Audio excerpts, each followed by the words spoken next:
So when you're looking at a nutritional panel, it's a really good idea to pay attention to what the serving size is for that particular product.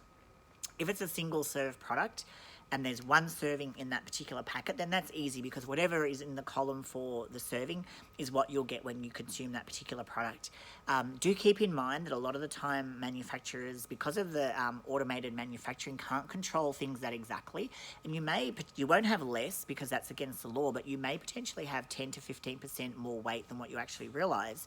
I know when I was working for companies that made muesli bars, the inaccuracy of how the cutting and the thickness of the sheet meant that we to make sure you don't have anything which is underweight, you potentially could have as high as 10 grams on one of those little bars over and above what you're expecting. So again, this comes back to why I do like to weigh my food, because you do take that into account, or you just have to expect that and make sure that you take that into account when looking at it. But yeah, serving size is really important.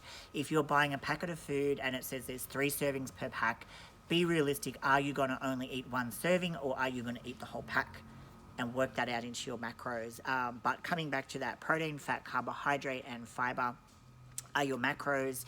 And if you're trying to calculate what you're eating on a daily basis, then it's a really good idea to get familiar with those things and work out what you need so you make sure you're not getting too much or too little.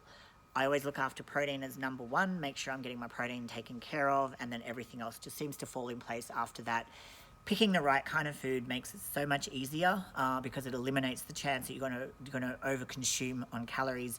A lot of those high sugar foods, or those little snack foods that push themselves forward as being super healthy, are actually packed with calories. A lot of that being sugar that comes from dates. Not saying that dates aren't great, but you have to be mindful of the amount that you consume because it's very easy for those sugars to creep up.